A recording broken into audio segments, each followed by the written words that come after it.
الہی تیری چوکھٹ پر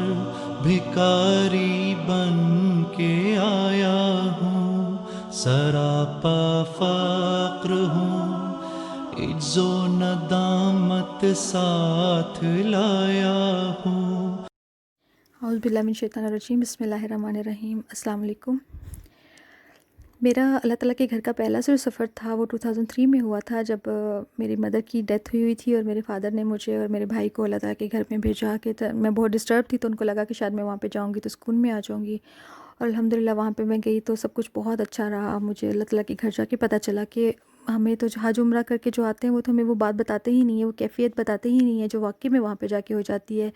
آپ کو سچ میں ایسے لگتا ہے کہ جیسے اللہ تعالیٰ آپ کے سامنے ہے اور اپنی ہر بات آپ اللہ تعالیٰ سے شیئر کر رہے ہوتے ہیں، اور اپنے سارے گناہ آپ کی آنکھوں کے آگے آ رہے ہوتے ہیں،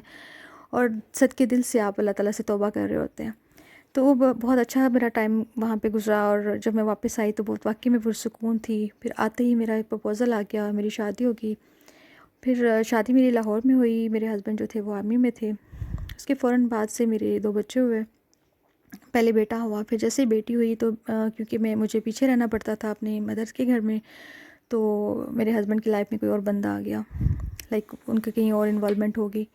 تو پھر اس کے بعد سے پھر ہمارے حالات کچھ بہت زیادہ اچھے نہیں رہے، آن آف ہماری لڑائی ہوتی رہی، کچھ نہ کچھ چلتا رہا۔ پھر اس کے بعد جب 2010 میں میرے ہسبینڈ کی ڈیپورٹیشن آئی اور اللہ تعالیٰ کی طرف سے ہمارا سعودیہ کی ڈیپورٹیشن آ گئی، اور وہاں پہ میں اپنے بچوں کو لے کے گئی، تو وہاں پہ بھی ہمارا کچھ بہت زیادہ اچھا ٹائم نہیں تھا۔ لیکن مجھے یہ خوشی تھی کہ چلو میں اللہ تعالیٰ کے گھر جاؤں گی، وہاں پہ عمرہ کر لوں گی اور سب کچھ۔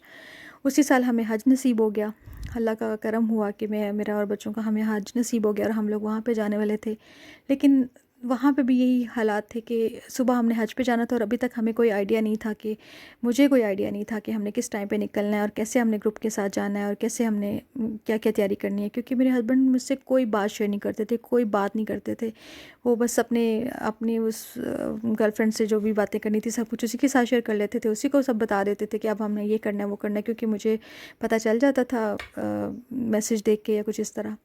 تو خیر وہ جب ہم لوگ وہاں پہ نکلے اور اللہ تعالیٰ کے گھر کی طرف گئے، تو میرے دل میں مطلب حج کی خوشی سے زیادہ یہ غم تھا کہ میرا ہسبینڈ جو تھا وہ میرا نہیں تھا۔ اور میں جب وہاں پہ گئی اور اللہ تعالیٰ کے گھر میں گئی تو وہاں پہ وہی بات مجھے پرانا ٹائم یاد آ گیا، اور میں نے اللہ تعالیٰ سے دعائیں کی کہ میں نے اس اپنے جیون ساتھی کے لیے یہاں پہ اتنی دعائیں کی تھی، اور اللہ تعالیٰ تم نے مجھے اگر دیا بھی ہے تو اس کا دل بدل دے۔ یہ میرے ساتھ ویسے ہی ہو جائے جیسے میں اس کے ساتھ ہوں، اللہ تعالیٰ ہم دونوں کے دل میں ایک دوسرے کی محبت ڈال دے۔ اور اب یقین کریں کہ وہاں پہ ہر موقع پہ صحیح کرتے ہوئے، طواف کرتے ہوئے، میدان عرفات میں، ہر جگہ پہ جہاں بھی گئی، میری زندگی کی ایک ہی دعا تھی کہ اللہ تعالیٰ میرے ہسبینڈ کا دل مجھ سے بدل دے، وہ واقعی میرے ساتھ پیار کریں، میرے بچوں کے ساتھ فیئر ہو جائیں، اور سب کچھ یہ چھوڑ دیں، ان کے دل سے وہ محبت نکال دے جو دوسری بندی کی ہے۔ لیکن پتہ نہیں اللہ تعالیٰ کی طرف سے کیا تھا، میں نے بہت رو کے گڑ گڑا کے اللہ تعالیٰ سے معافیاں مانگی، اللہ تعالیٰ سے دعائیں مانگی کہ اللہ تعالیٰ اس بندے کو میرا کر دے، کہ اس دنیا میں مجھے اس سے زیادہ کوئی عزیز نہیں ہے۔ شاید میں اس ٹائم پہ وہ کیا کہتے ہیں کہ آپ کا ایک ٹائم پہ اسٹیٹ آف مائنڈ ہوتا ہے کہ آپ اللہ کو بھول کے بندے کی محبت مانگ رہے ہوتے ہیں، اور اس ٹائم پہ میری یہی حالت تھی کہ میں یہ نہیں سوچ رہی تھی کہ میں اللہ کے گھر میں آئی ہوں، میں حج کرنے آئی ہوں، میں اللہ کی محبت مانگوں، میں اس بندے کی محبت مانگ رہی تھی۔ میں اللہ سے رو کے یہی دعا کر رہی تھی کہ اللہ تعالیٰ اس بندے کی محبت مجھے مل جائے، اور اس کے دل سے اس بندی کو نکال دے۔ تو اب میں یہ ریلائز کرتی ہوں، میں سوچتی ہوں کہ میں کتنی بیوقوف تھی کہ میں نے اللہ سے اللہ کی محبت کیوں نہ مانگی، کہ میں نے یہ کیوں نہ مانگا کہ اے اللہ میں تجھے عزیز ہو جاؤں، تو اپنی محبت میرے دل میں ڈال دے، کہ میں میرے سامنے میرا خانہ کعبہ تھا، میرا اللہ میرے سامنے، مجھے اللہ تعالیٰ نے موقع دیا اور مجھے ہر جگہ پہ وہ لے کے گیا، اور مجھے ایک جگہ بتائی، لیکن وہ تھرو آؤٹ وہ میرے ہسبینڈ مجھے حقارت سے دیکھتا تھا، مجھے اگر میں اسے کہیں سے طواف کرتے ہوئے پکڑ لیتی تھی تو اس کو غصہ چڑھ جاتا تھا، اور وہ ہر جگہ پہ مجھے ڈانٹنا ڈپٹنا۔ پھر اس کے بعد ایسے ہی ہمارا حج ہوا، اور پورے حج میں میری ایک ہی دعا تھی کہ اللہ تعالیٰ اس کا دل بدل دے، میرے ہسبینڈ کو میرا کر دے۔ اور میں شاید بہت شرمسار ہوں اس بات پہ، میں آپ لوگوں سے شیئر کر رہی ہوں کہ کبھی بھی کسی انسان کی محبت نہ مانگے، کیونکہ جو اللہ کی محبت ہوتی ہے وہ انسان آپ کو کبھی بھی نہیں دے سکتا۔ تو جب وہاں سے میں حج سے واپس آئے، اور اس کے بعد پھر اس نے ہمیں واپس بھجوا دیا پاکستان میں، اور یہاں پہ آ کے اور پھر مجھے پیچھے سے آنا شروع ہو گئے میسیجز آئے کہ جی اب میں پاکستان آؤں گا تو میں سب کچھ بہت اچھا ہو جائے گا، اور ٹھیک میں تمہیں لگژری لائف دوں گا، اور ٹھیک ہے تم وہاں پہ رہ لو. مطلب مجھے یہ بہت خواب دکھائے کہ تم پاکستان چلی جاؤ، کیونکہ 3 سال تک ہم نے ساتھ رہنا تھا گورنمنٹ کی طرف سے. لیکن انہوں نے مجھے کہا کہ تم بچوں کو لے کے چلی جاؤ، ہم وہ سیونگ کر لیں گے، ہم گھر بنا لیں گے سب کچھ. اور میں پھر اس بندے کی محبت میں آ گئی کہ ٹھیک ہے کہ میں اس کی نظر میں اپنے آپ کو اچھا ثابت کر لوں. میں نے نہیں سوچا کہ میرے بچے کیسے اکیلے رہیں گے، میں نے نہیں سوچا کہ میں کیسے رہوں گی. میں نے کہا کہ ٹھیک ہے میرے ہسبینڈ چاہ رہے ہیں کہ میں اکیلے رہوں تو ٹھیک ہے، ان کے لیے میں سب کچھ کرنے کو تیار ہوں. میں پاکستان میں آ گئی اور یہاں میں اکیلے رہنا شروع ہو گئی اپنے پیرنٹس کی طرف. وہیں پہ میں نے جاب شروع کر لی، کیونکہ میرے ہسبینڈ کو شوق تھا کہ میں جاب کروں. اور پھر ایسا ہوا کہ وہ میں ادھر ہی لگی رہی، اور وہ وہاں پہ پھر وہاں سے اس کے بعد نیکسٹ ایئر کا حج ہوا، وہ بھی میرے ہسبینڈ نے کیا. پھر وہاں سے جب وہ آئے تو پھر مجھے تو یہی تھا کہ اب ہماری زندگی کے حالات بہتر ہو جائیں گے، اب سب کچھ اچھا ہو جائے گا.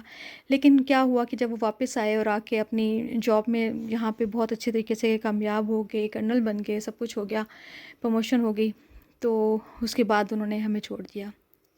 کہ میں نے جس شخص کے لیے میں نے اپنی زندگی کے 14-15 سال گزار دیے، جس کے لیے میں بیٹھی رہی، جس کے بچوں کو لے کے میں بیٹھی رہی، جس کے لیے میں نے جاب کی، جس کے لیے میں اپنے گھر والوں سے لڑتی تھی،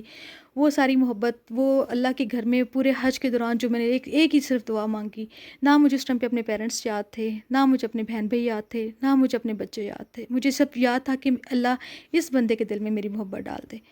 اور اس بندے نے کیا کیا کہ اس نے آ کے مجھے ڈیورس کر دی. اس ڈیورس سے یہ ہوا کہ میرے فادر جو تھے وہ بہت، کیونکہ میں ان کی اکلوتی بیٹی تھی تو وہ دل پہ بہت ان کا اثر ہوا، اور 1 سال کے بعد ان کی ڈیتھ ہو گئی. اس کے بعد اللہ تعالیٰ نے مجھے وہ سب کچھ دیا جس کی مجھے خواہش تھی. الحمدللہ میرے بچوں کو بھی اللہ تعالیٰ نے بہت اچھا ذہن دیا، میری اچھی اولاد مجھے دی، سب کچھ. اس بندے کا کیا ہوا، اس کے پیرنٹس کی ڈیتھ ہو گئی، اس کے گھر والوں نے اس کو چھوڑ دیا، وہ بالکل اکیلا رہ گیا. اب اس کے پاس کچھ بھی نہیں ہے. اب کیونکہ اس کے پاس اتنا ٹائم نہیں کہ وہ اپنے بچوں سے مل سکے، وہ اپنے بچوں کے پاس آ سکے، ان سے بات کر سکے. وہ بس خود ترسی کا شکار ہو گیا ہوا ہے، اور اس کو لگتا ہے کہ جو غلط ہوا اس کے ساتھ ہوا، اور اس کو لگتا ہے کہ اس کی زندگی خراب ہوگی. لیکن میں اب اللہ کا شکر ادا کرتی ہوں کہ اللہ تعالیٰ نے اب اس موقع پہ، اس مقام پہ مجھے یہ توفیق دی ہے، مجھے یہ سمجھ دی ہے کہ مجھے دنیا میں کسی کی محبت کی ضرورت نہیں ہے، کیونکہ کوئی بھی محبت پائیدار نہیں ہوتی. میرے پیرنٹس چلے گئے، میری ماں چلی گئی، میرے باپ چلے گئے، زندگی گزر رہی ہے الحمدللہ. اور اللہ تعالیٰ نے میرا ایسے ایسے موقع پہ، ایسی ایسی جگہ پہ میرا ساتھ دیا کہ میں حیران ہوتی ہوں. الحمدللہ الحمدللہ اب میں اتنی اچھی لگژری لائف گزارتی ہوں،